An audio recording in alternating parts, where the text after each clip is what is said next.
So welcome to you all.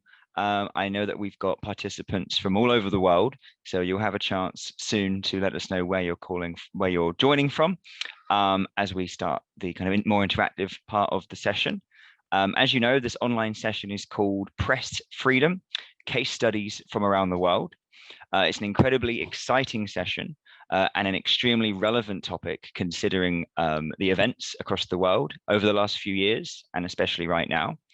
A summary of the session, for those of you that don't know, is that we had students of journalism from universities in Mexico, South Africa, and India have each looked deeply into the situation of press freedom and bias in their respective countries or regions.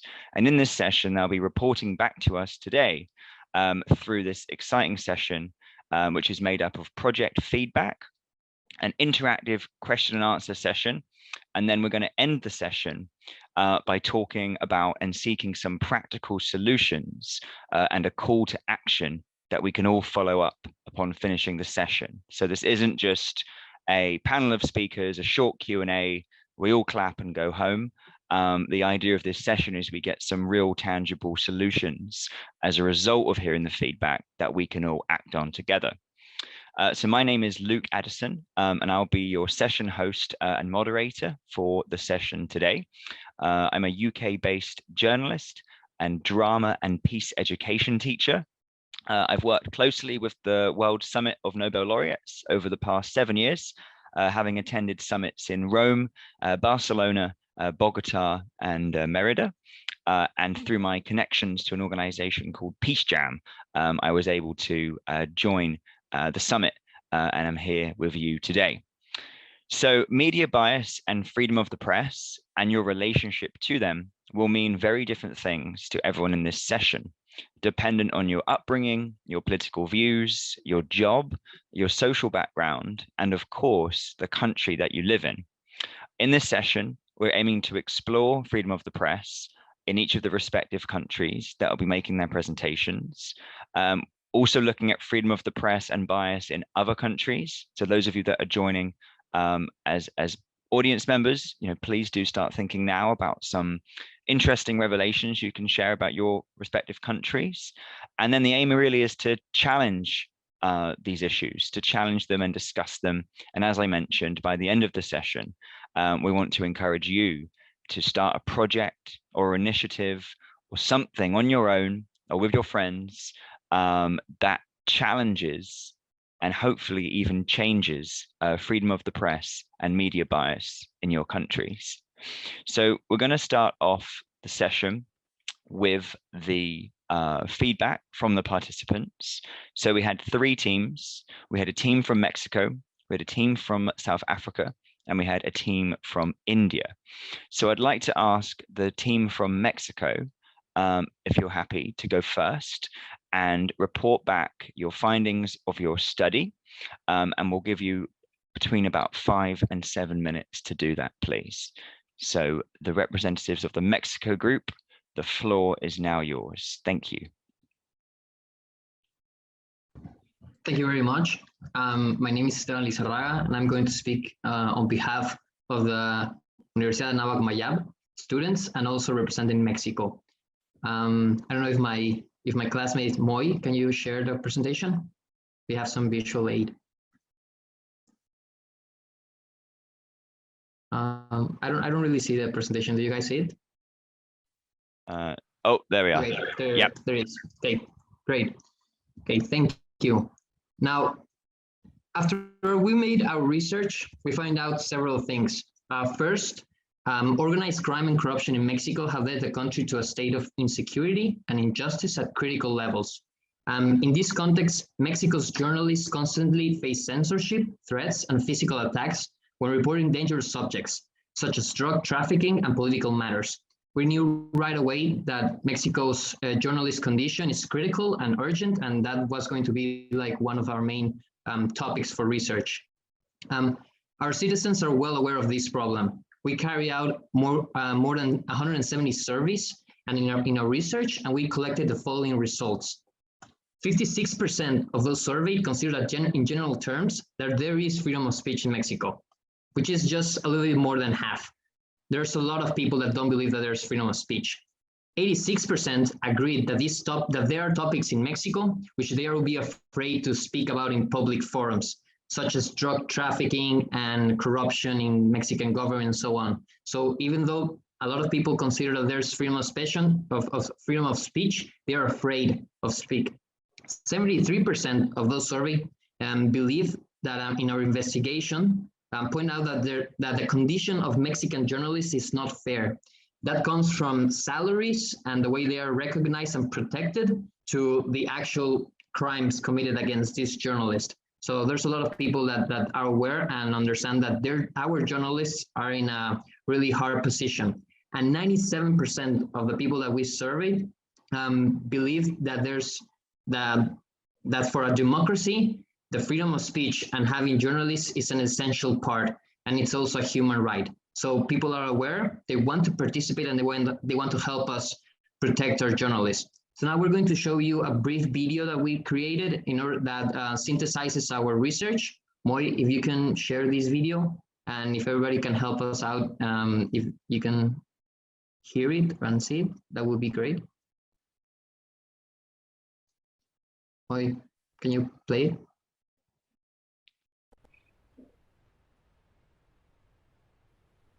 Hi, My name is we can hear. Felipe, and within the next decade, I could be murdered.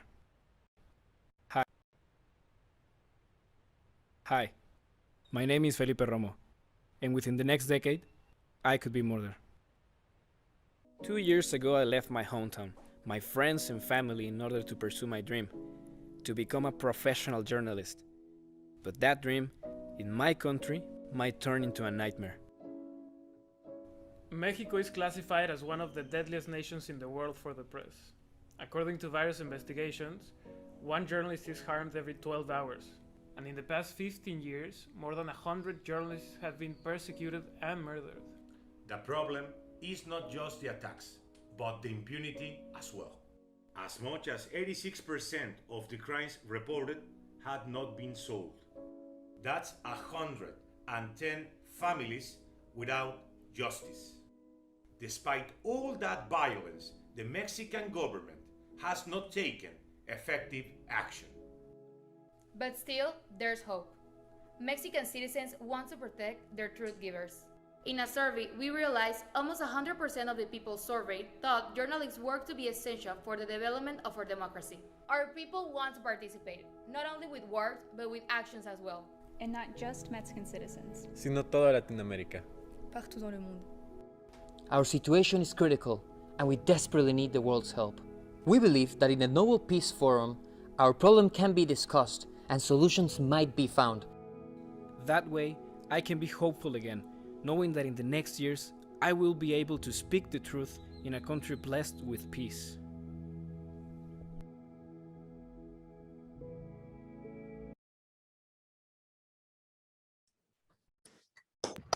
Thank you, Moi.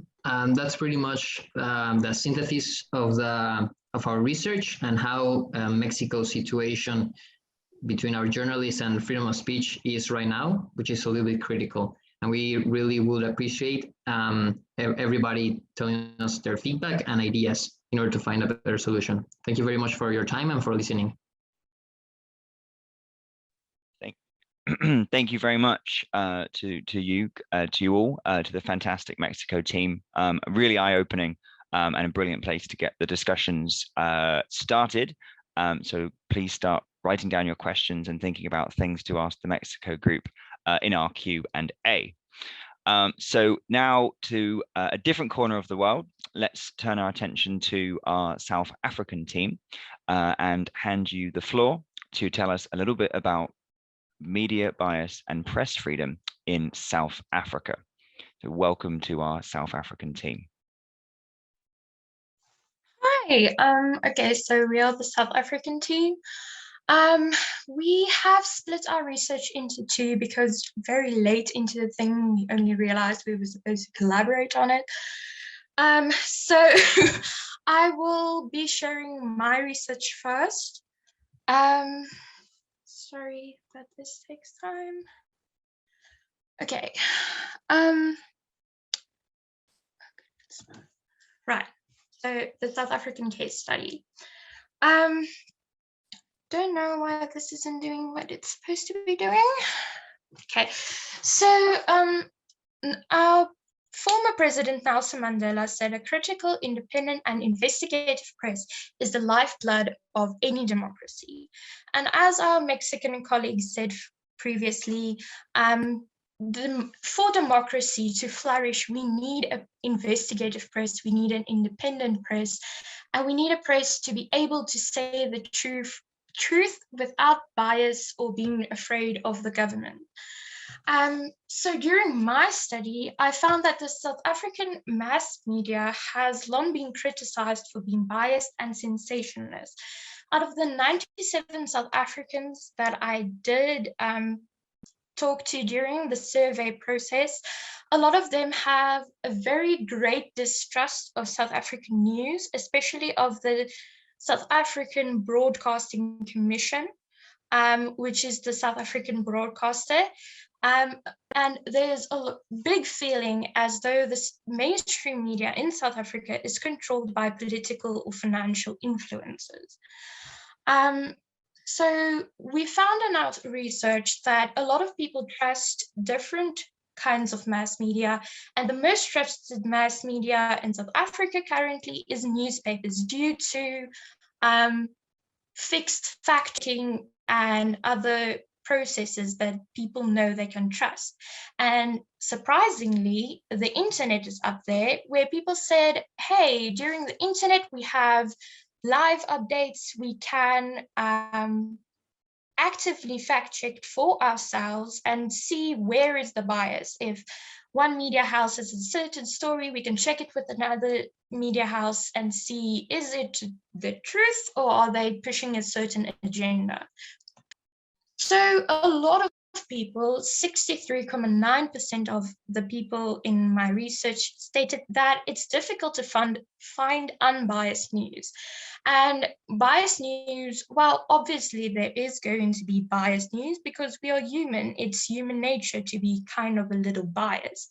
But the reasons they stated for biased news in South Africa was personal agendas and biases that's pushed by journalists and publishing conglomerates, and then sensationalism, which is a big problem in South Africa, especially with the tabloids, and then social, political, and historical context, which also plays a very important part since media houses and publishing conglomerates like the SABC has been controlled by the ruling party of South Africa for a very, very long time. And still in South Africa, it is believed that they have a very big hand in what is being reported. So there is this comment that there is a silence of truth and people don't know what to believe or who they can believe within the South African media space. Okay, so freedom of press. There very clearly, very early on in my survey, I found that people don't really know what press freedom means in South Africa. So 58.8% of people stated that we do have press freedom, and then 83.5% stated that the media is influenced or controlled by political or financial influences. Recently, we had a thing trending on Twitter which said Futsak SA media, which is a very nice or not so nice way of saying go away SA media or F SA media. So this was largely a political thing where political people called journalists factional political manipulators. So the political influence of the ruling party in South Africa is of particular concern. New legislation like the Poppy and Paya laws, which has to do with privacy of individuals, is seen as forerunners for more media control in South Africa. So a lot of people feel like more laws that's been putting through is going to inhibit journalists of doing their journalistic mandate and talking about things. Yeah, so what are people saying? So a lot of the people in the research said that the South African media is owned by large conglomerates, and the government, which influences journalistic and editorial decisions. Yeah, I think every media house in South Africa has that problem where they have to choose between the powers that be that tells them, hey, this is kind of the agenda we're pushing, and if you're not pushing our agenda, we retract the money. So they have a certain thing where they have to keep their customers and their shareholders happy, or otherwise they are not going to get funding. And one of the comments that one of the respondents made was, media is driven by money, thus the person with the most money controls the news. Which is obviously in a democracy not supposed to happen. So examples of where the press freedom in South Africa is currently a bit iffy is the SABC has a history of political influence. So there was a lot of scandals really recently where the editor of the SABC did not publish any bad news on the ruling party. And then a new editor came in and they decided, oh, they're going to do some stuff different. And they actually got a police interdict and they got fired for publishing something that went against the police interdict. There's a lot of pertinent South African issues that are not being discussed in the media, like gender-based violence, or the current problem we have with xenophobia in South Africa, where it is a very biased view that's being portrayed in the media. We also had a reporter that had to flee the country during the COVID-19 reporting because people did not agree with what was being said.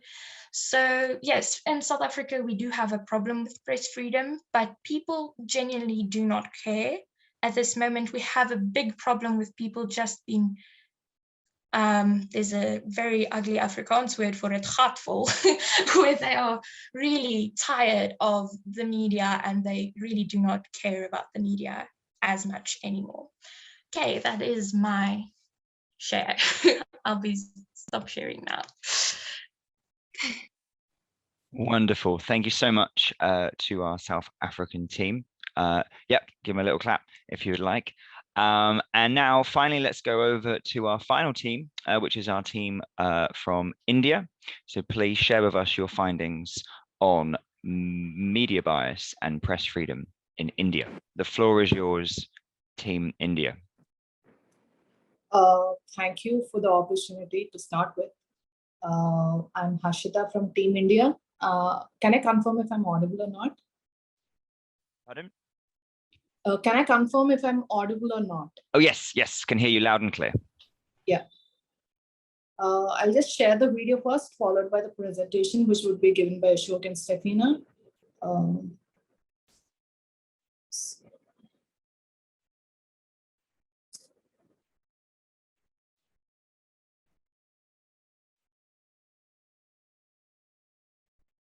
You can view the screen, right? Yes, yeah, we can see it. Yeah, and we can hear it. Perfect. Namaste. India, a country known for its varied culture, languages, and rich heritage, envisages in its constitution a rather indirect approach towards freedom of press.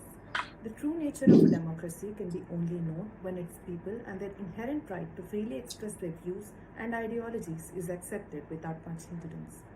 The fundamental right of freedom of expression under Article 19, enshrined in the Constitution of India, encompasses the freedom of press. The nation has been predominantly influenced by mainstream media ever since the launch of the first newspaper, the Bengal Gazette, in 1780. India is slowly adapting to the wave of digital media with a rapid increase in internet usage and social media ascendancy. A recent survey on freedom of press shows that India is ranked 142nd in the World Press Freedom Index 2021. India's rank indicates an alarming situation of press freedom in the country. भारतीय संविधान में उल्लेख किया गया है कि भारतीय media पत्रकारों को उनके प्रेस स्वतंत्रता का अधिकार देते हुए वे निचले स्तर की आवाज ऊपर शासन प्रशासन तक पहुंचाने के लिए किया गया है तथा वे न्याय दिलाने का कार्य करें। इसी कारण से मीडिया क्षेत्र को न्याय का चौथा आधार स्तंभ भी कहा जाता है। मानवाधिकारों की सार्वभौम घोषणा 10 दिसंबर 1948 के अनुच्छेद 19 में प्रयुक्त अभिव्यक्ति शब्द इसके क्षेत्र को और विस्तृत कर देता है। विचारों का स्वतंत्र प्रसारण ही इस स्वतंत्रता का मुख्य उद्देश्य है। 1953 तक भारत में 35 समाचार पत्रों का प्रकाशन किया जा रहा था। वर्तमान में भारत में 18 क्षेत्रीय भाषाओं में लगभग 350 समाचार पत्रों का दैनिक प्रकाशन किया जा रहा है। We, Team India, consisting of students and press freedom enthusiasts from various universities, are highly elated to participate in this prestigious event. I now call upon Ashok and Stefina to present the survey report of Team India.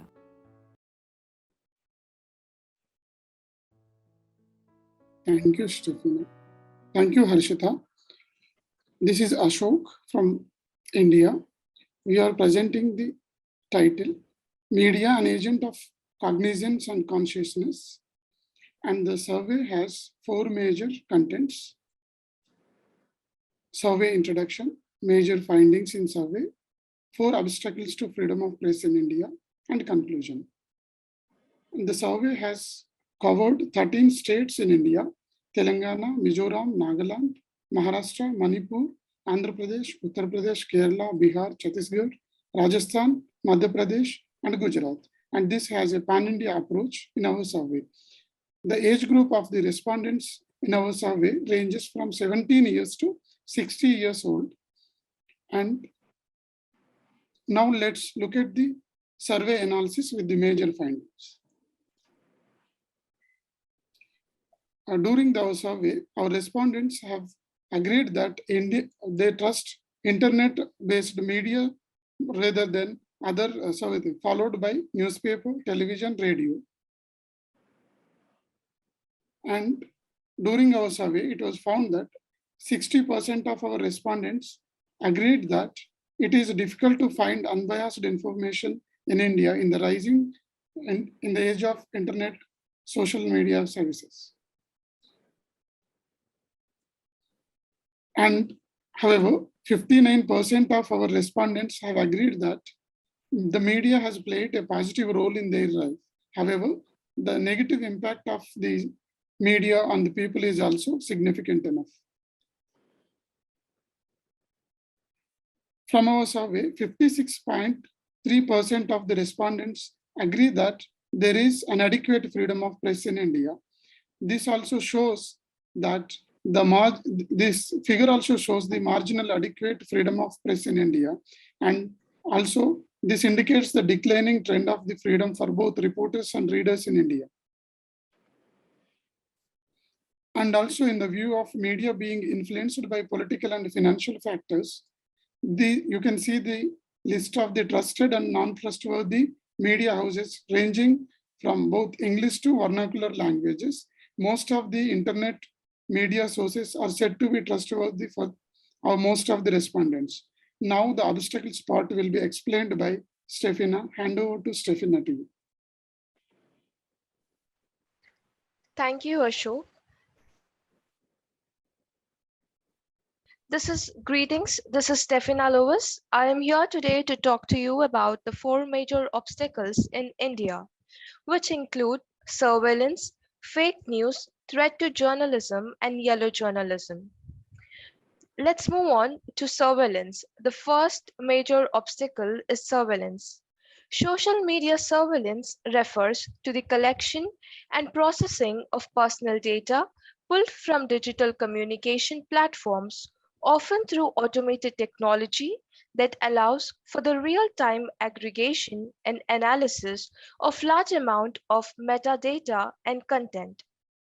According to the article published on the print written by Ananya Bharadwaj, states that Indian journalists, activists, including 2 serving union ministers, 3 opposition leaders, current and former heads of security, and 40 senior journalists and activists from across India allegedly were put on surveillance. It is undeniable that surveillance and the knowledge that one is under the threat of being spied on can affect the way an individual decides to exercise his or her rights. Such scenario might result in self-censorship. This is of a particular concern when it relates to the freedom of press, which is an important pillar of democracy. Now let's move on to the second obstacle, that is fake news. Fake news refers as false information that is broadcast or published as news for fraudulent or politically motivated purposes. The National Crime Records Bureau has provided statistics on fake news and designated it as a crime. Reports show how there have been instances of 257 reported cases against fake news in India. In an article written by Shruti Menon, published by BBC in July 2020, under the title Coronavirus, the human cost of fake news in India, it is mentioned that there are four broad categories under which the fake claims fall. The first one would be the coronavirus outbreak. The second is February's Delhi riots, followed by Citizenship Amendment Act, and the final is claims about the Muslim minority. Of the 447 fact checks on 5 Indian websites checked by the BBC network, false claims around the coronavirus were making up 58% of them. This was largely related to false cures, lockdown rumors, and conspiracy theories about the origin of the virus. Let's move on to the third major obstacle, that is threat to journalists. On October 16th in Delhi, police beat Ahan Pehenkar, a journalist with Karwan News magazine, and detained him for about 3 hours while he was covering a protest at the Model Town police station over authorities. He was handling of a rape and murder case according to the news report. He was taken in the police station, beaten up, injuring his face, shoulder, back, and ankle. Southwick Biswas, Indian correspondent, BBC, on 4th Feb 2021, wrote, 10 sedition cases have been brought against 3 of its senior most editorial staff, the publisher editor, the executive editor, in 5 states for a story and tweets relating to the death of the protester. Let's move on to the last major obstacle, that is yellow journalism. Ritu Chopra and Sushi Swami, the two law students, view that it is evident that journalism no more acts as a watchdog of the society.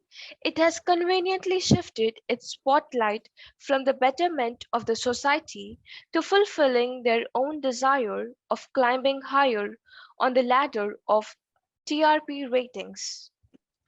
Sangeeta Sharma, currently working as a head of school journalism and mass communication in Apex University, Jaipur, opines that the effects of yellow journalism are the emergence of a culture, a change in social, political, and economic life, as well as a distorted mass media. As a recent report which was published yesterday on Freedom Press Index of 180 countries, India ranks 150 out of 180 countries. The declining trend of press freedom in India, that is from 142nd of previous year to 150th this year, indicates that press freedom in India is a serious matter of concern.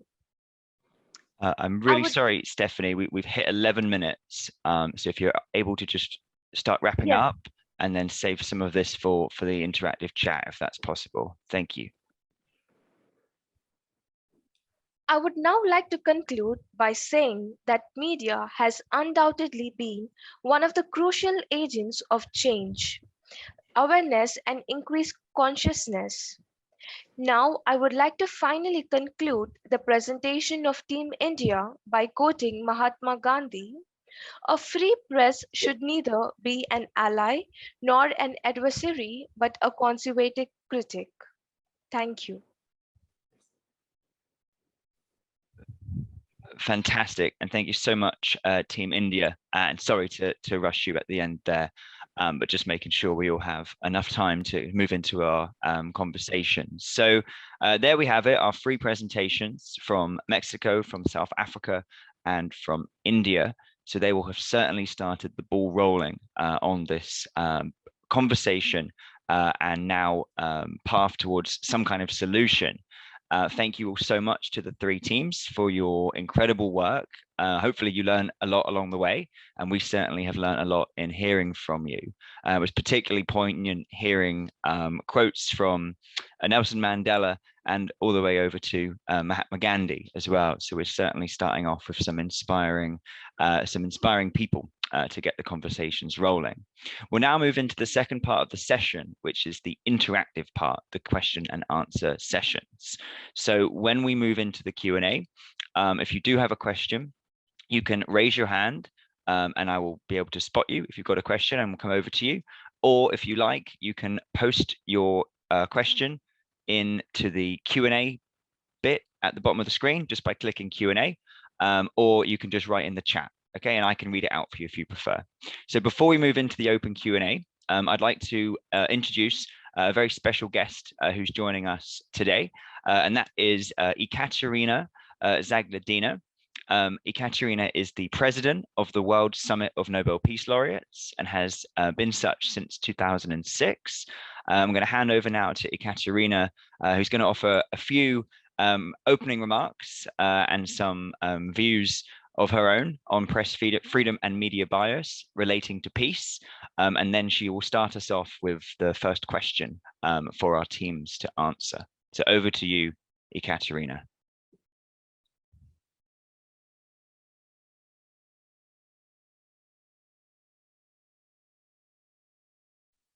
Oh, I can't hear you. You're muted. There we are. Hi, everyone. Perfect. I'm here from the conference, Freedom of Expression of UNESCO. So I'm happy to directly convey to you some messages that I've heard here. First of all, I thank everyone for being here, to participate here, and also to have an amazing, to have done an amazing job to make the presentations, and also to participate and share your ideas, experiences. That's really an inspiring experience for us as well. We, as the summit, of course, work with media, but we don't. We're not professionals in that area. Of course, we are more like on the other side. So, but I think that it's a super important pillar that we have to pay more attention to in the future. Of course, we have Young Journalist Club at the summits each year organizing it. We have groups of volunteers who work with us to help. I would like to give you some of the thoughts that I had during this conference. Again, I just want to say that I'm not a specialist. I'm not a journalist. So I'm more like I'm discussing like more a consumer. Let's put it like this. And just wanted to share with you some ideas that you may then develop on your own. We particularly had here a session of the World Summit of Nobel Peace Laureates dedicated to freedom of expression and peace. What that means for us as the summit, as the Secretariat. First of all, the freedom of expression is something that we associate with being in truth with yourself. Truth is different to everyone, to each one, because we have different angles of views. We have different backgrounds, experiences, lives, but it doesn't matter. The beautiness in this is the diversity of the opinions. And that's what I think media is expressing and doing. However, what we know that political conveniences or some economical conditions of being a journalist or working as a journalist or in the medias, they do restrict media to have maybe sometimes they impose on journalists not to be in truth with themselves as humans. So we always trying to inspire civil society and people to stay in line with the inner yourself. And we give the examples of Nobel laureates. Regardless, if you look at each Nobel laureate's experience, each Nobel laureate had a sort of difficult decision at some point of time. Regardless political convenience or convenient truth, they took a decision that was not at all convenient in political sense, maybe economical sense, but those decisions that brought peace, more peace and harmony in their societies. I'm not speaking about the political or historical facts or consequences. It's just to tell you how it was actually the freedom of expression of the truth inside a person who understood that there shall be a non-convenient decision, there shall be non-convenient message, which brings, however, which brings more peace and stability and harmony into the society. Yesterday we had a chat with your colleagues, young colleagues from the newsroom in the conference. These are youngsters who came here to work for the conference, and there is one of your colleagues, young colleagues from South Africa, and I said, look, for example, President de Klerk is not maybe sometimes seen from all angles as a 100% or 100% supported by all people, but he took the decision regardless the political conveniences. He actually went against his own party in order to bring peace, because inside of himself he was in truth with himself. So he took the decision which actually was a free expression of his truth. So I think it's great to value those human expressions. Therefore, when we speak about media, behind media there are people, there are humans who express themselves in a way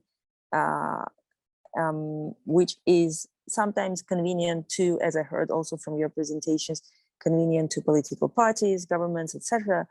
But I think that each journalist, being a human, also keeping the truth in himself, can stay with the freedom of expression. Yesterday, I had a question from one young journalist who asked me, "What do I do if I have, if there is an order command in order to make an article on the wall with a lot of fear to put adrenaline on people so that they really watch it or like read it?" Because public loves stress, they love adrenaline, they love watching things that are very intense, and they don't they prefer to watch like the news that are not so positive rather than more negative. And I said, well, there are two aspects here. First, and then he said, what does he do if he doesn't earn money out of this? I mean, because there is a request for such kind of thing. And I said, there are two aspects here. First is that you are, a journalist is like an artist, I think. So even if there is such a kind of request, a journalist can still bring light into the message he or she is conveying. And there are things which the point is not to bring the negative news or a scandal or something that attracts the attention. The point is not to create fear, depression on people, is to also to open up some light in this message and to show that there is a way out, because people are so depressed now all around the world about so many negative news. We hear a lot of like economical crises, catastrophes, whatever, wars, and I think each journalist is, first of all, a human who has the right to express in a way they wish. And there is always a way to be creative and to convey a more positive message, even out of a negative fact that is going on, or at least giving a hope to people, because people live with a hope. So that's the first thing. And the second thing is that I think that there is like a dog biting its own tail. More media and also there is this movies industry. More all people, what people watch is transmitting negativism. More people get used to it. And negativism is not a natural state of our mind. We as kids are born happy. We as kids, for example, when we're small, we are born happy. We don't know what war is. We don't know what violence is. And it's a natural state of mind. Then when we start to grow, the society gives us more and more information on that. A lot of negative things are going on around, and we get used to we tend to cycle. It's like a trick in our mind, maybe. We tend to learn only about some negative news and watch some scandals, etc. And if 24/7 on the TV we have all those like news which are not positive, which are not like for creation, for living, for construction, they are more about destruction and some negativism, more people get used to it, but it's not a natural state of mind at all. So I think that also here it's important to understand the responsibility of media to build up on in a constructive way the news, the messages, and to help people get out of the mindset of negativism. And imagine there is a war. I think media can go beyond. Of course, media shall report on every fact that is going on, but also giving another side, being balanced in the messages, giving another side, to giving the hope to people, showing good messages. Like we always say in the summits, because it's the Nobel Peace Summit, we have always an interest from journalists for some news, but they say peace is not news. Sorry, we're not going to make so many messages out of this. So give us like interviews, give us something that can be news. Well, I do agree, but it's also because it's like a demand and like in the market, if you offer only news, people get used to be always feeded by news or some hot things. So I think it's like changing a little bit in my view, the mindset, the proposition to people, so that there is a demand from people to get more positive examples, positive news, because around the world we have so many wonderful stories, so many wonderful developments as well, not only negative developments. And those wonderful developments can be brought to the attention of people, so they start to live life rather than being stick to the negative news and always being in fear. So this is just the discussion that we had yesterday with some of your colleagues here, and also as an idea that came up, we wanted to ask whoever is interested among you to give us like a paragraph, a message, how journalists can contribute to peace, to contribute to peace in terms of even contributing to dialogues, contributing to peace among peoples. That would be wonderful. We'll welcome your messages, and of course we'll be happy to have them on our social media and website, and distribute it in the future to your other colleagues.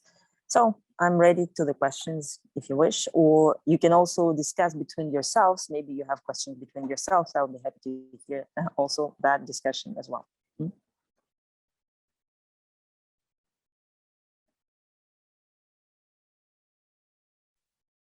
There we are. Thank you so much, Ekaterina, and thank you for offering to stay for one or two quick questions. So if we can take Ekaterina up on that kind offer, is there anyone that has a quick question, maybe about the conference that Ekaterina mentioned she's at currently, or something broader for peace and press freedom overall? If you have a question, please post it into the chat, into this chat box, or click raise your hand, and I'll have a little look if I can see anyone with their hands up. Otherwise, if there's no questions, oh, yep, first hand, yep, over to you, Pierre. You can ask Ekaterina a question if you'd like to unmute yourself and go ahead. Thank you. The question is not only for Ekaterina. Thank you, Ekaterina, for the amazing, inspiring words. My question to all is, in the patterns that you've studied in the 3 countries, do you feel historically that press freedom threatening is declining or going up? So is it getting worse or is it getting better? And I hope, you know, you've studied it. If you didn't study it, if it doesn't show in the facts, you can at least give your opinion about it. But please state if it's within facts or personal experience. Wonderful. Thank you very much for that question, Pierre. Is there anyone from any of the participant teams from Mexico, India, or South Africa that would like to have a go at answering that question?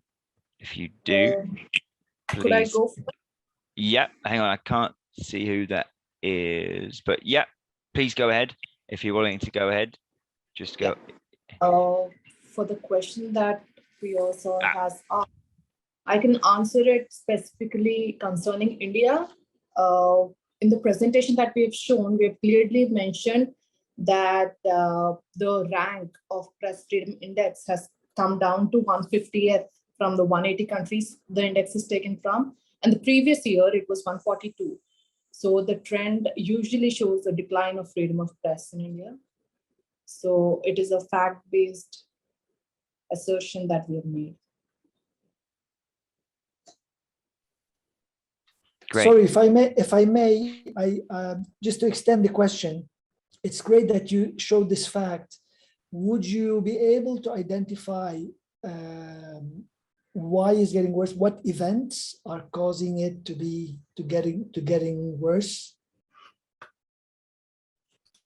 As of now, I can opine my reasons. I may state like reasons that I find are constitute to this, but then concerning the entire nation, I don't think so. I can just give a real vague answer, and it does require an in-depth analysis of why the press freedom is declining. Great, thank you. And how about one of the participants from the Mexico team, Esteban or Moises? Would you be happy to comment a little bit on the Mexican perspective? Yeah, sure. Moy, do you want to comment? Well, I just want to make a short comment on this. About what Mr. Dawalivi just asked, I don't think that that the attacks on freedom of press has declined or rised. I think that it has just evolved. I can give a recommendation. There's this this movie. It's not a movie. A documentary about this famous Mexican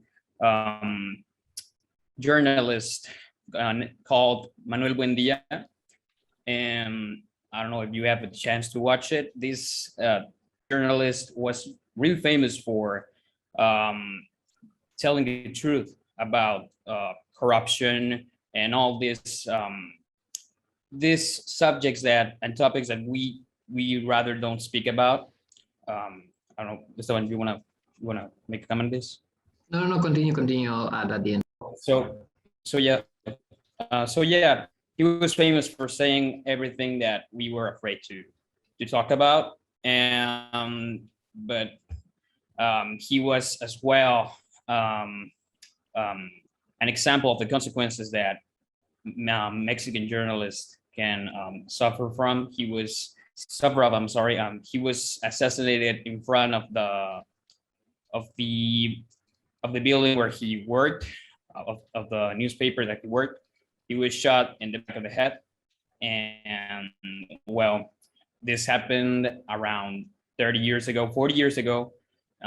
So yeah, I think that the problem has not declined or rise. It has just evolved, and with all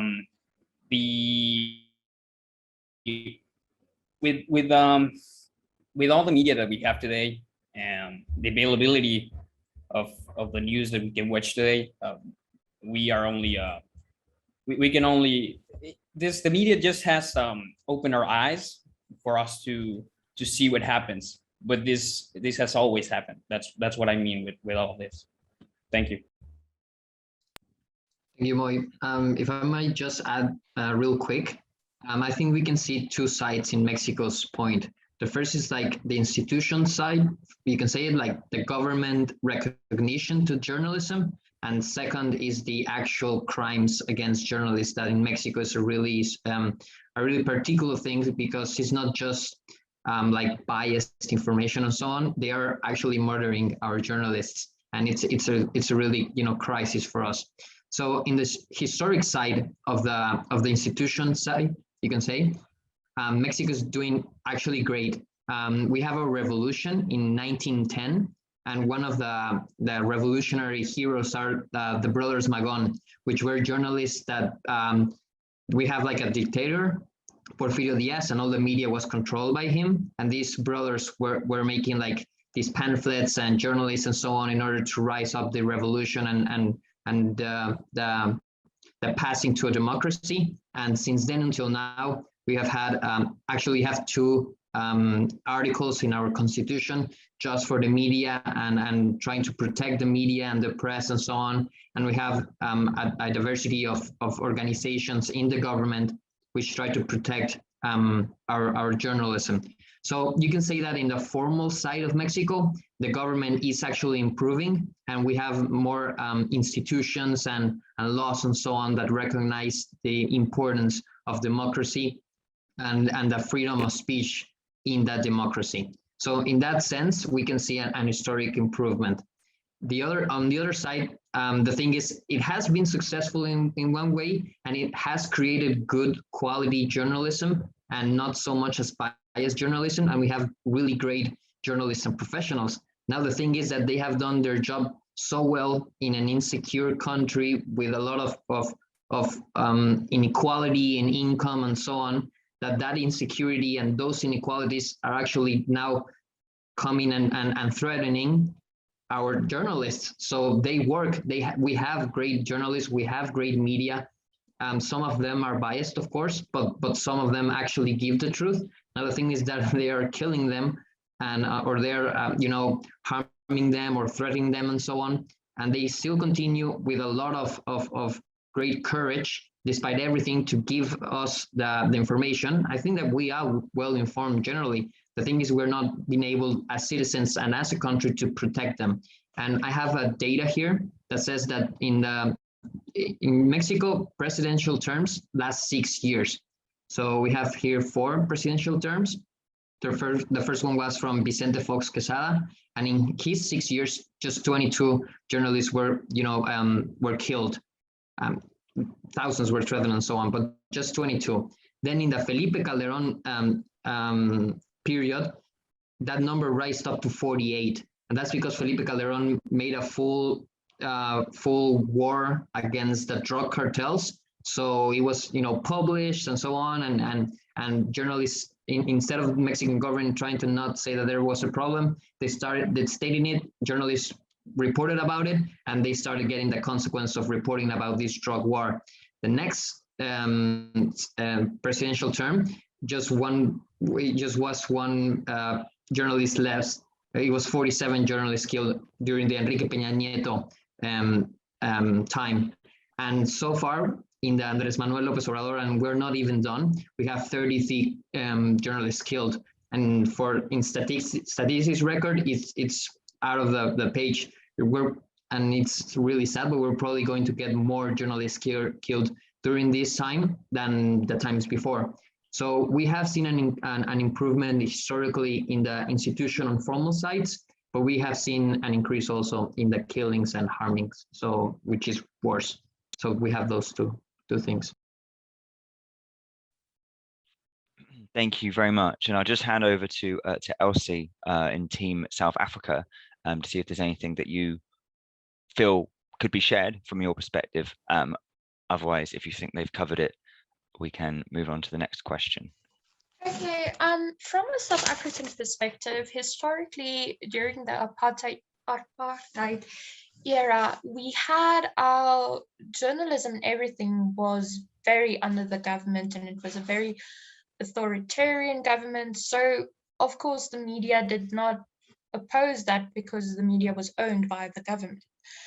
And then we moved on, and a lot of journalists helped with going over with democracy and exposing the government, exposing the wrongs, exposing a lot of really evil stuff going on here, or that went on here. And then, so journalism or journalists played a very important role in making South Africa a democracy.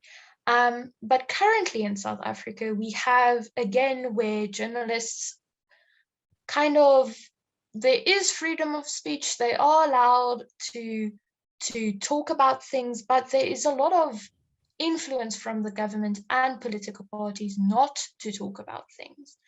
And especially like currently with the FoodSack South Africa hashtag trending thing going on, there's a lot of comments saying, but why isn't the journalist talking about this? Why is it very biased from the journalist side?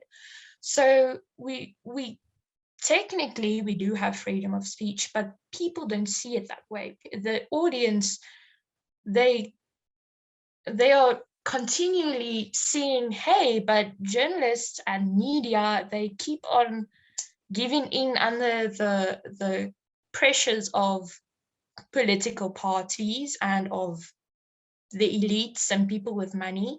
So there's a lot of distrust in South African media. And even if it does get better very soon, suddenly overnight, people are still not going to trust media currently in South Africa.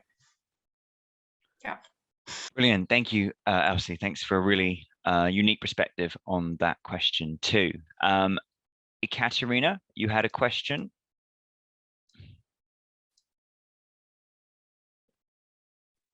Yes, thank you. So I just wanted to ask, I understand all the atrocities that are related to the work, to bring out the truth, especially in, I've heard, of course, a lot of stories from Mexico, Colombia. So the question is, how do you see the solutions could be to protect the journalists? I mean, it's still, I mean, everyone is speaking about the problem, but what is the solution? It cannot continue like that. Otherwise, the precious minds of journalists are just disappearing. And does anyone have like in mind what could be done more?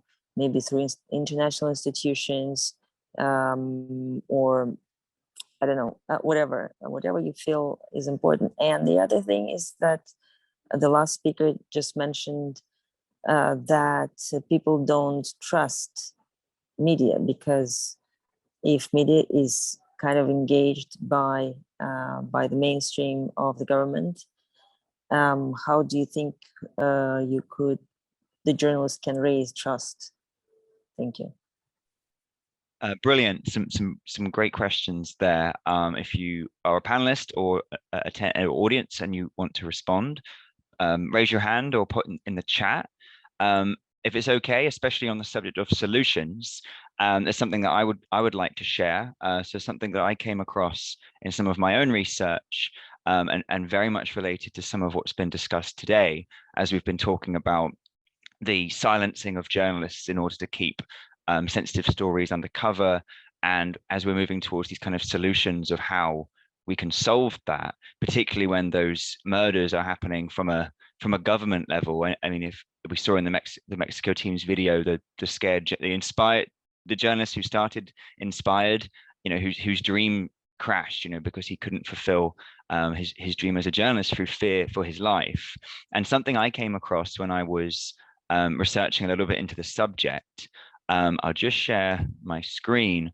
Now, I don't work for them. I'm not advocating them in any way. And obviously, please do your own research into the organization.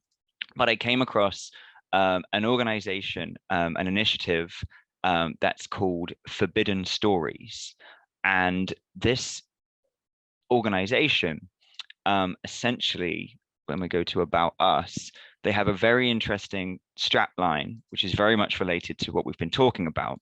Killing the journalist won't kill the story.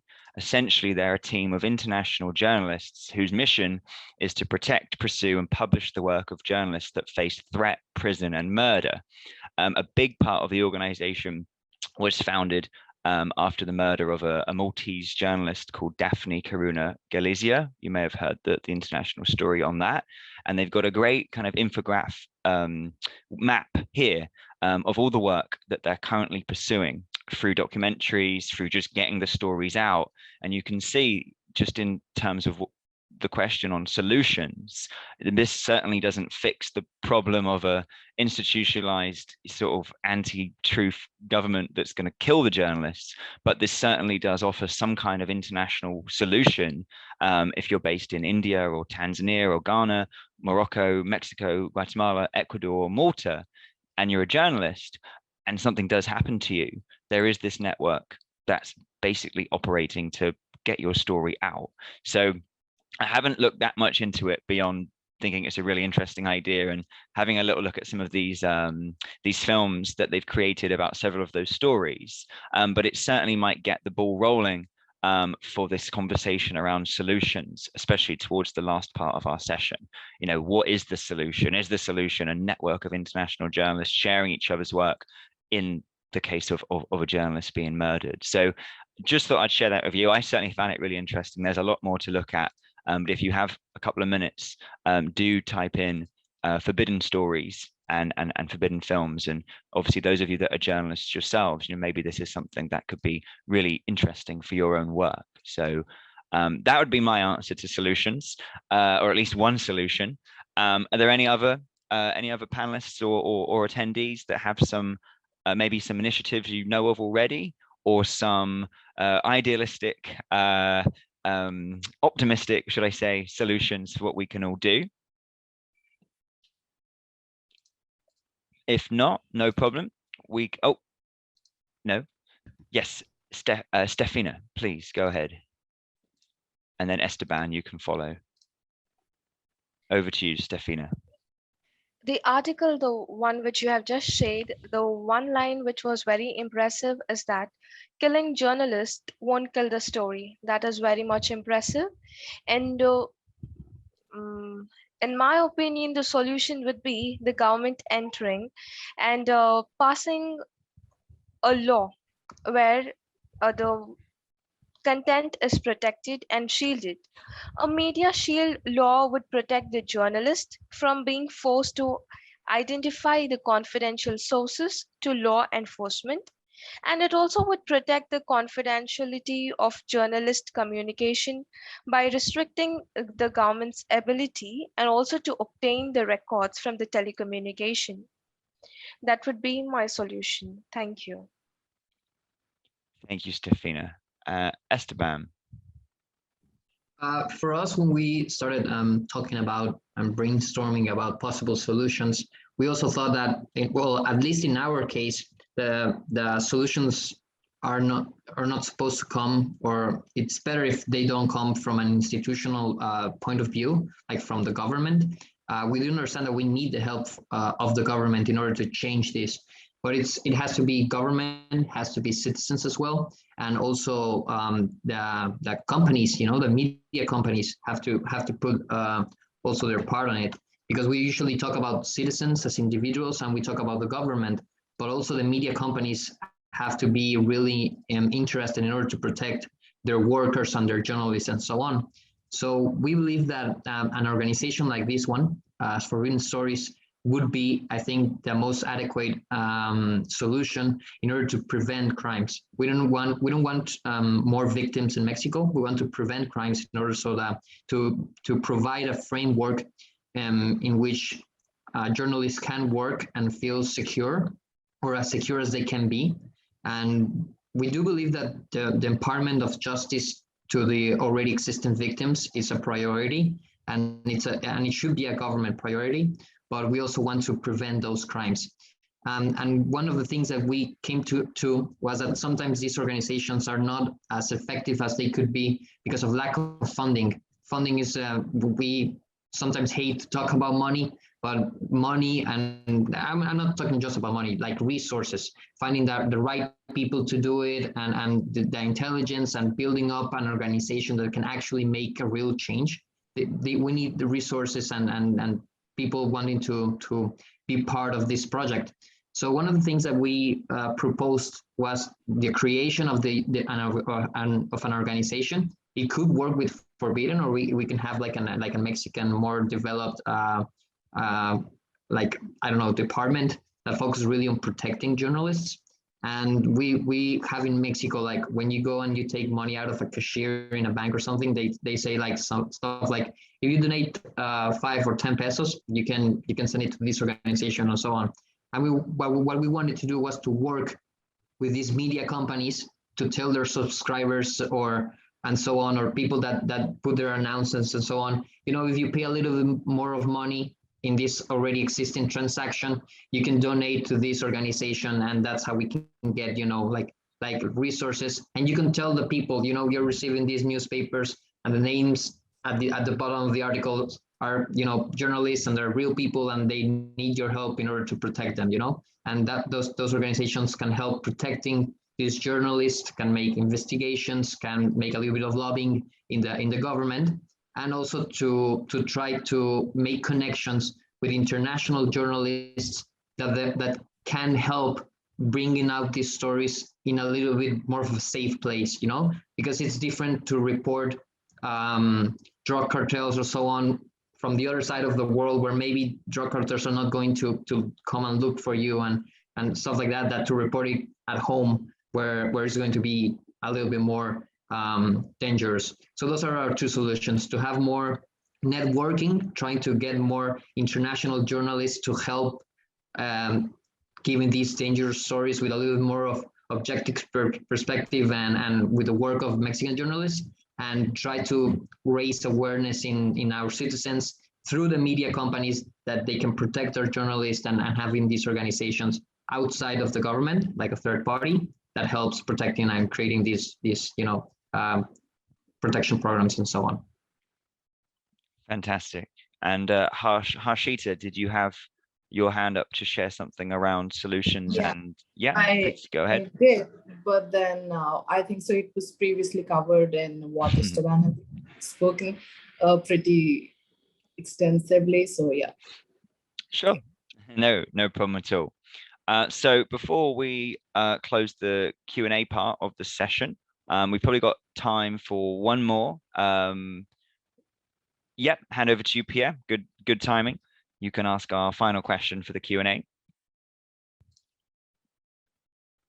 Oh, you're muted.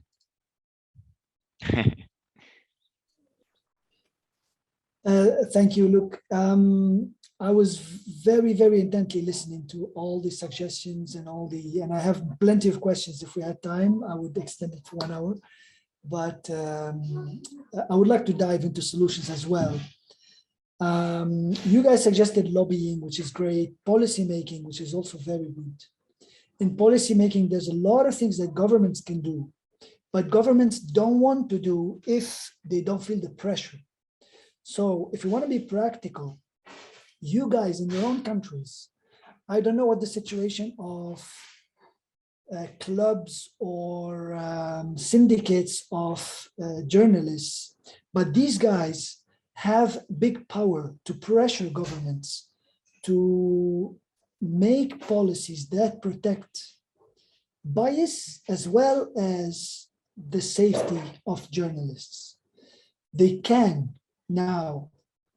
Obviously, politicians are very smart. The bad politicians are very smart, and they infiltrate through syndicates, and they know how to infiltrate their people into syndicates, including journalism, even judicial. In my country, the judiciary is completely sold to politicians.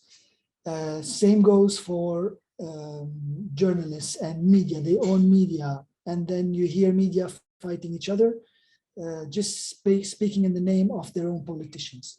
Luckily, you guys have tools. We all have tools to fight this back. And I think these are the solutions we need to propose here. We need to propose practical solutions that we as individuals can achieve. And allow me to propose two of them. One of those is form teams that can lobby, go to policymakers, go to deputies and talk to them about speaking out in the parliaments for press freedom, against press bias, telling the truth. If media do not tell the truth or convert the truth, there are policies in the laws of many, many countries that forbid them to divert the truth, and they fine them. They could be fined for this.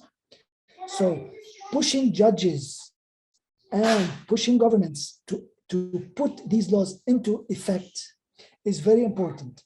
And you guys can do it through a small video that highlights that this law policy number 123 exists. However, it's not being enforced. So who is supposed to enforce it? So you can raise these questions with very minor videos. The Mexican team produced an amazing video. You guys produced a really beautiful video, very inspiring. You can also produce videos targeted towards press freedom with really putting the finger on the wound itself. And this would go viral. And when it goes viral, then policymakers would open their eyes and say, yes, we want to race for that because now it's a hot topic.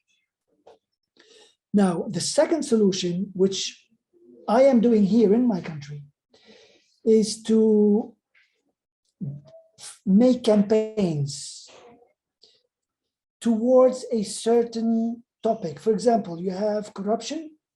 If you make campaigns against that specific topic as journalists, you can bypass mainstream media and make that topic see the light and attract a lot of attention. This doesn't have to do with press freedom, but it has to do with your own freedom as journalists, bypassing all the laws and all the hurdles of press freedom in your country. And we've been really doing a big success here because the judicials are all sold to the government. And what we were able to do is highlight some judiciary files, very hot ones, involving millions and billions of dollars of corruption. And instead of highlighting the corrupt, we're highlighting the judges who are silent and corrupt. And that's where it went viral. And of course, we were called to the police, and some of us were, investigated for 2-3 days and so on. But now all the country is talking about why the judiciary are not doing their job. So we succeeded in this, and suddenly all the judges are trying to move, to do something about it because there's light shed upon them. And that's the role of journalism, in my opinion. The small one and the big one. You don't have to be big. Mainstream media need a lot of money because they have infrastructure to fund, and that's why they sell themselves to the devil. But you guys, you don't need money to go viral. Most viral videos are about cats and dogs and filmed with mobile phones. So you need the idea and you need to be creative. And you guys have this already. Sorry to be late, but I wanted to say this. Thank you. Brilliant. Thank you, Pierre. And that leads us nicely into what is now going to be the final 40 minutes of the session. And this part of the session, as we've already been talking about, so we're not going too far off the topic, is on solutions. So really in this session, what we want to do is to talk about some of the practical actions that can be taken. We've already looked at some initiatives that already exist. We've speculated a little bit on what can be done. So let's start to continue those conversations and start putting together some real solutions and actions that can be taken, not only in general, not just for journalists worldwide and for governments and for people outside of this session, but particularly within this session itself. So what we've seen already are two fantastic groups of journalists, students from 3 countries, dive deeply into research and put together, as Pierre said, some videos, some incredible statistics, some interviews.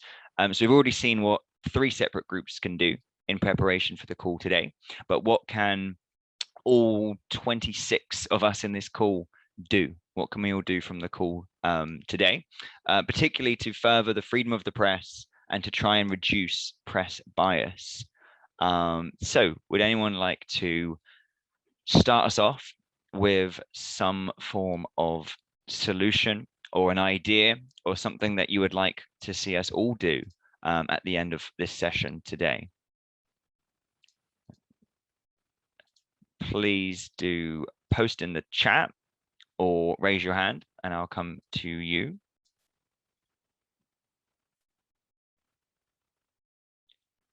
And otherwise, I will choose one of our teams, Mexico, India, or South Africa, to get the ball rolling. Super. So let's go to. I can start it. Oh, perfect. Very, very kind. Over to you, Okay. Esteban. I think that well, already talked about, big time solutions that we were, brainstorming, but creating an organization and so on, like our first solution, it's a little bit long term. If we can talk about short term solutions, I think that one of the first things, receiving feedback from Pierre's ideas also, it's like creating teams and networking. I think that the first thing that we can do is really identify like those like people of influence or organizations or media that already exist, and they have more information, have more experience, are already dealing with this kind of stuff, and just ask them out, like, hey, we're a group of Mexican students. We also, it's really funny because the Mexican team is also conformed of, we are media students. And so we really care about this. Some of us are going to be professional journalists and so on. So it's not just something that we're interested, but something that we really care about. And I think that we have to do this network and start looking at influential people, reaching out to them and asking, hey, what can we do? Give us, if you're already working on solutions and so on, how can we support? And then start creating maybe a little bit of awareness through like a guerrilla marketing kind of tactics, sometimes just by printing out, like, let's say you make a video, you post it on Facebook and so on, but you can also print out really cheap, I don't know, some pages with just a QR that says, scan me or something like that. And then go out and put those things in like a universities or stuff. And then curious people will go out, put that thing and say like, oh, this is cool, I'm going to post it on Instagram or whatever. And then try to point them out, like those, like, this is a problem, we can help. This is a cool, nice video. And then try to to give a call to action, point out to those places that are already working for a solution and need support, and say like, hey, you guys go here and you can donate, you can share, you can, say these things. We have this particular politician that really cares about this, and he says that he's going to push a law or whatever, so we can give him support and stuff like that, So I think that we can first, like that idea of creating a team, doing some network, doing a little bit more of solution-oriented research, and try to help and reach out to the people that are already doing some stuff, can be a first practical thing that we can do as students right now, in the next week or whatever.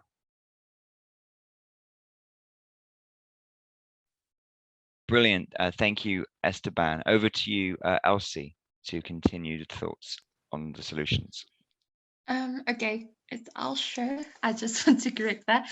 Then also solution-wise, I think a lot of us, as our Mexican colleague said, works for or planning to work for media. So we're probably busy with journalism on campus, campus journalism or little newspapers, the stuff we work for. So I think also the stories we pursue, we should start thinking about how is the story important and how is this in the future, how is this going to help press freedom, help to eliminate biases, how are we framing things, what agenda are we pushing? I think as students we should already be thinking about challenging our own biases when writing certain stories and not just writing something for sensationalism, publishing something because that's what students are going to read, but also thinking outside of the box and thinking, okay, is this biased? What am I publishing? And how is this in the bigger picture influencing how people are perceiving media and so forth?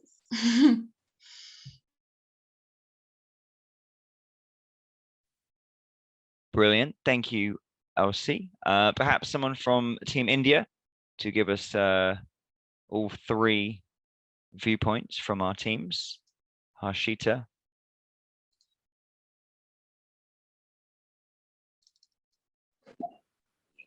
So I don't think I can add much to what the previous colleagues from Africa and Mexico have said. But then talking about surveillance of the Israeli spyware, that's a prevalent thing that is an ongoing issue in India. There's been a 3-member panel or a committee which was introduced by the Supreme Court of India.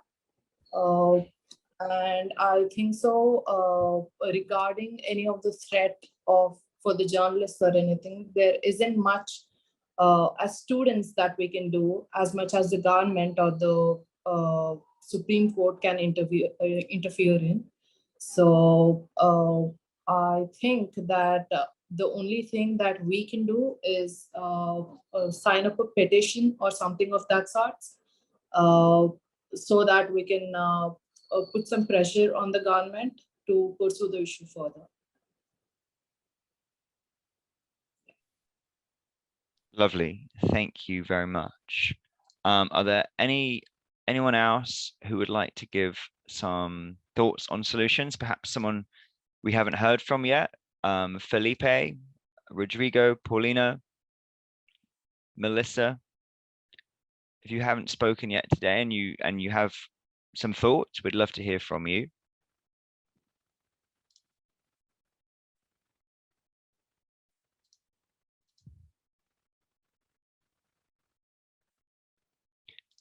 No problem. Oh, Rodrigo. Oh, fantastic. Perfect. Let's start with Felipe and Rodrigo. Thank you very much. Thank you very much. Well, in a scholarship level, we can propose to make Congress and stuff like this to talk about these situations and propose more solutions around the students, and I don't know, maybe ask some help to the teachers to like guide the students on how to make some realistic solutions to the topics. Fantastic. And Rodrigo? Yeah, so I was thinking about what Pierre said. I mean, we used to think about solutions and they are like very long-term solutions that require a lot of money to actually make them happen. But I was thinking, and it's part of what Esteban was saying, there is a concrete action we can make here in Mexico. We are used to like treat politicians as superstars, or I mean, they seem to be unreachable, but each one of us gets a representative in Congress. So we can reach out to those representatives. There is social media for that. It's not that hard, actually. And there's this thing called professional secret in Mexico.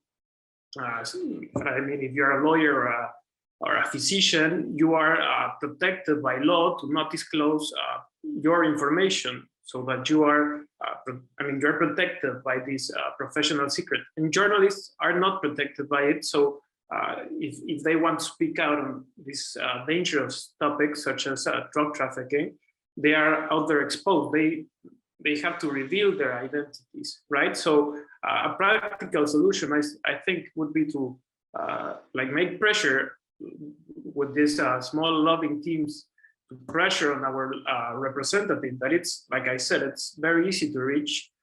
We just need to make a bit of research, but they are easy to reach. We can reach out to our representative and push them so they can take into consideration. Of course, there would have to be more work done about it, but journalists should be protected by this law, right? By this professional secret.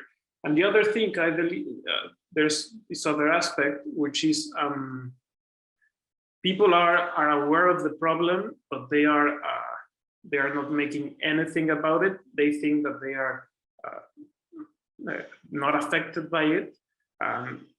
We should make them see how it might hurt our democracy, which young people like myself, we take for granted, right? I mean, democracy in Mexico, it's really it started maybe in the 2000s, when some other political parties started accessing the government.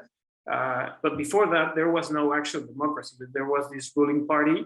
So young people, we take it for granted. And it's not something, we have to treasure it. We have to protect it.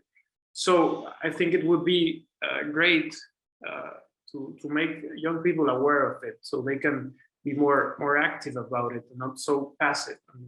They are affected by it. They will be affected by it. And that's it. Thank you. Excellent. Thank you, Rodrigo. And a really good highlighting of the importance of young people in these roles as journalists. You know, we are, those of us that are already journalists or studying to be journalists, as young people, I think there is a real there can be a real risk that some of these issues, some of these negatives that we've spoken about, the murdering of journalists, the suppression of news, media bias, can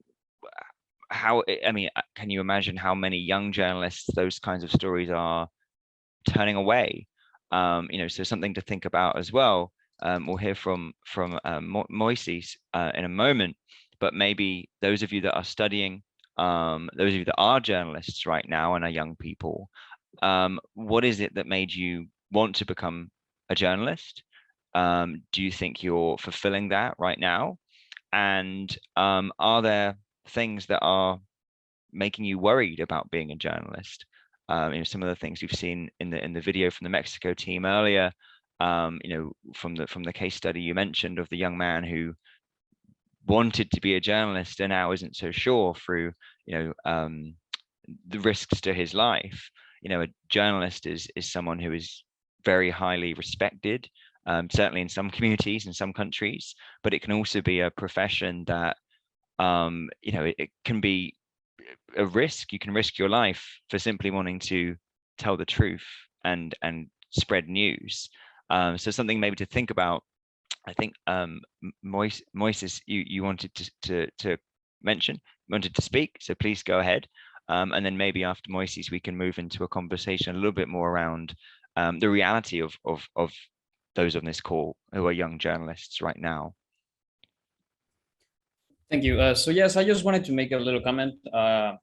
Just as Rodrigo said, I think that it is important for young people to be conscious of this kind of situations, and that's why I wanted to thank the invitation for this youth panel. And I think that it's really important that we keep doing and keep organizing this kind of meetings, so we can share and get a little insight on not just our own country's situation on this kind of subjects, but in a global aspect. So that's what I wanted to say. Thank you. Brilliant, thank you. So before we move on to talking about potentially a project. Is there anyone on the call who would like to share a little bit about their journey so far in becoming a journalist, in the process, the positives so far, the negatives perhaps you've experienced, any successes you've had as a young journalist, any barriers? Who would like to give us a little insight into what it's like to actually be a young journalist or be studying to be one?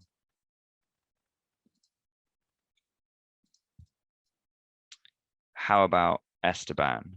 I have a feeling that you would like to tell us a little something. Well, actually, I do like journalism, but I have a specialty in media studies in filmmaking most generally.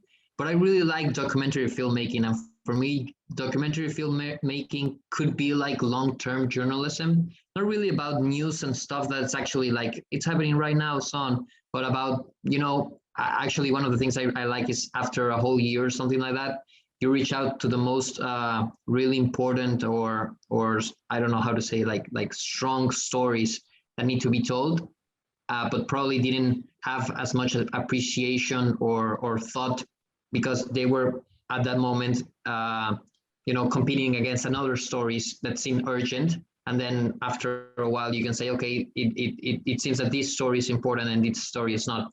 So you do have to have a lot of journalist abilities and methods and so on in order to make a documentary. You need to go out and have interviews and reach out and so on. And for me, it's still journalism. Like it's a line between filmmaking and art, and how to tell a story in a compelling way.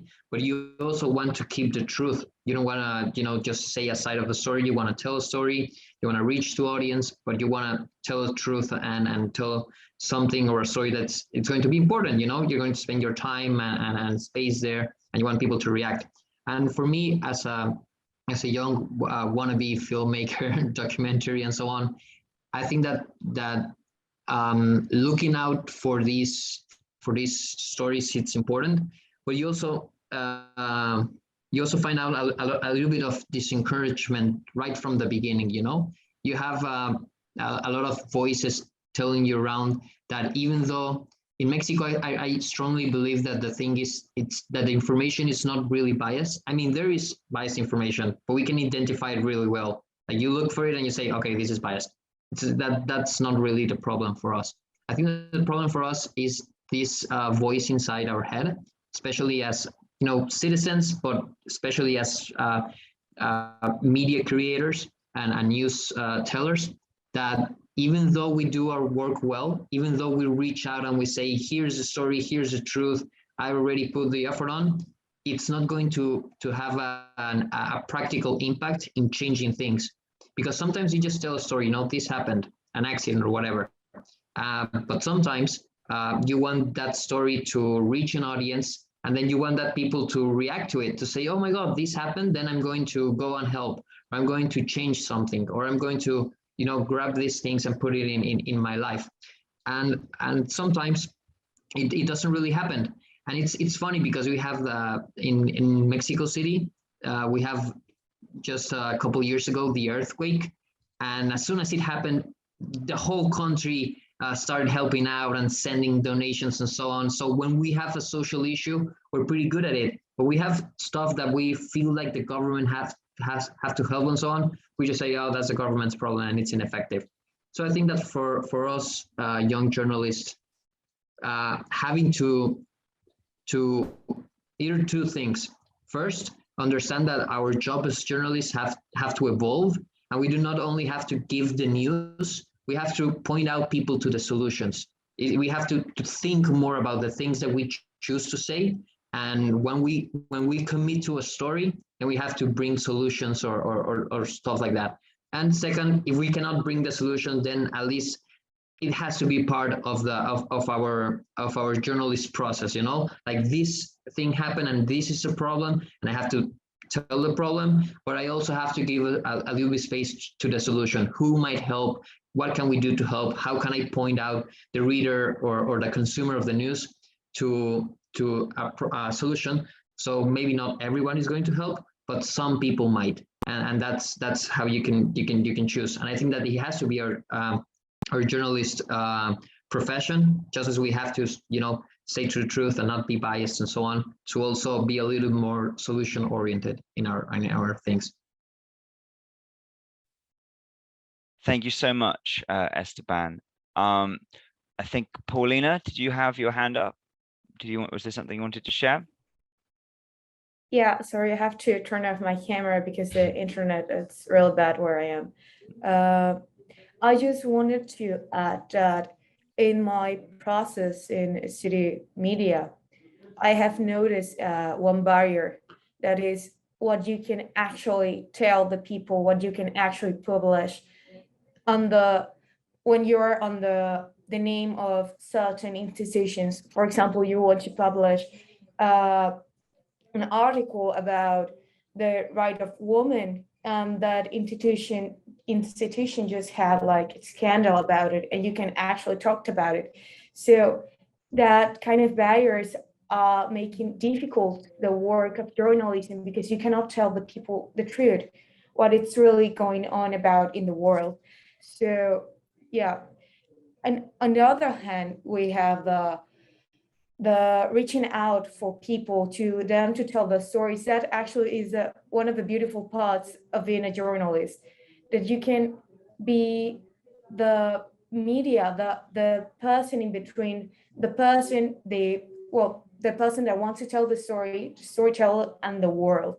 And yeah, that's all I wanted to tell. And that's all. Thank you. Brilliant. Thank you very much.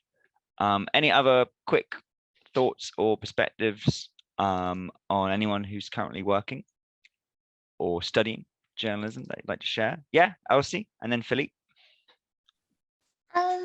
So what we noticed in our little newsroom thing on campus is that a lot of people, there is a problem, and then when you go to talk to sources, then suddenly they don't have a problem anymore. So there will be a big problem. Like recently we had a story of a e-hailing service that raped and attacked a lot of students, and we did a story on it, and people were willing to come forward with their stories. And the moment we said we're going to publish it, they're like, no, they're not willing to come forward with their stories anymore. So there's a lot of distrust in what the media is going to do with their stories and what's going to happen with their stories. Even when you say, okay, we're not going to put your name with it, or we're going to keep you anonymous or stuff, there's a lot of about publishing, especially important stories. So with this happening, there's a lot of people starting to, or students in our newsroom starting to write a lot of sensationalist stuff. So it's, there was this club opening, or there's this thing happening, and it's we're shying away from relevant stories and things people really need to know about because of people not wanting to come forward, or coming forward and then withdrawing or retracting a statement. Okay. Brilliant. Yeah, so something that hadn't really been discussed yet. We talked about issues with the media themselves, issues with governments, but there can also be issues with collecting the stories, with sources, with the public. And your example there shows that sometimes you can have the best interests at hand. You can want to share a real groundbreaking story and make a real impact, but actually in collecting the stories and publishing them, there can be barriers too. And whether those barriers come from, fear of repercussions, or what, that's a really interesting point. Felipe, would you like to close our little discussion on solutions? Yeah, I just wanted to say that I do want to be a journalist. I am studying to be a journalist, and I'm already working on some digital newspaper. But as a young student of journalism, I can say that here in Mexico, we as students, we're scared of starting to write big stories, because every time we find out something big is happening, we want to share this news, well, you feel threatened, and we know all the background that has been in Mexico. We have a background full of blood between the journalists and some students. We have some background, ugly background with the students like Tlatelolco and all that stuff. So I think that spaces like Forbidden Stories can give us the hope that we need to develop ourselves as young journalists. And well, here in Mexico, there's something like we call chayote. That is the money that the government gives to the media and journalists to talk good about them. So here in Mexico is something like you're with us or against us. So these spaces, I think that are going to be a good solution to encourage young journalists to develop themselves in the media. Yeah, excellent. Thank you so much. Okay, so we are almost at the end now of our session. That's gone so quickly. And thank you all so much to those who shared, to the 3 groups that shared the projects, and to those of you that have been incredibly engaging with our discussions so far. There'll be details at the end on how you can stay in contact with this project and what we can do going further, with some contact details and things to follow up in the chat. And just to close the session, I'd like to hand back over to Ekaterina, who's going to say a few words and give us a call to action. I'm very grateful to you, Luke, to be a great moderator as usual. And thank you to everyone who is present here. I really listened to all your presentations and the answers. Sorry, I'm a little bit back and forth to connect because I'm at the conference. So, but you are amazing spirits. You're amazing enthusiasts in your profession. So I really wish you all the best. You are digging so deep into the topics and stand for the cause that you believe in. And I would like to just wish you stay in line with your dreams. And of course, as I said, that if you wish to make a short paragraph on how can journalism contribute to peace, these messages would be important for us. Just in case you're inspired, of course, it's not a it's not a like a demand, but or if you think you want, as a wrap up of this session, to write another article or a paragraph, you're mostly welcome. I mean, regarding any topic that has been covered here, I think it would be great if it is short enough, so to give highlights about the session topics that were covered here. So that's all from my side, and wish you great proceeding with your professional careers. Wonderful. Thank you so much, Ekaterina. So thank you to our 3 teams, to Team Mexico, Team India, Team South Africa. If you'd like to just unmute yourself for a second and give them a little round of applause for their fantastic presentations. And I'm sure if you want to watch those videos again or reach out to those groups, you'll be able to find their contact details through Pierre, who's about to put his email in the chat. And keep in touch with us and the Summit Network. We've got more events and things upcoming. Hopefully, as we move into in-person events, we might be able to see each other off Zoom for once. And a huge thank you as well to Pierre. If we can all give him a big clap, because he's worked tirelessly to put this session together. So thank you so much, Pierre. And thank you to our participants and our audience. And we really hope that you've enjoyed the session and look forward to hearing from you and seeing you again very soon. Just hand over to Pierre, who's got a last few couple of words. Thank you, Luke, for the amazing moderation. Just last word. I've waited so many years doing nothing but waiting for politicians and for decision makers to take decisions for a better life. But After so many years, I discovered that no one can solve my problem but myself. And I urge every one of you to start this journey as early as now. The world needs you, your country needs you, and you are not a number. You are not a passive person waiting for policymakers or decision makers to decide what your life is going to look like in the coming decades.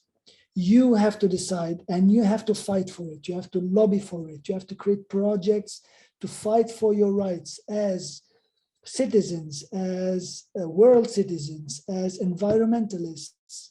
And who better than a journalist could do this? You chose, in my opinion, the best career to fight for the world. Whether your passion is environment, your passion could be political, the rights of humans, the rights of women, any cause, you as a journalist could fight for it and could make the world a better place. And we need to start as soon as possible. We need you. Every one of you guys is needed in your country, in your city, in your town, in your municipality, or in the world. The birds need you, the trees need you. So please create projects, create teams, do something and inform us. We would like to promote that. And potentially, if we could help you, I don't know, if we can find partners to support financially, if we can, I'm not promising, but it would be good to hear about your projects at least and promote them. Thank you for every one of you.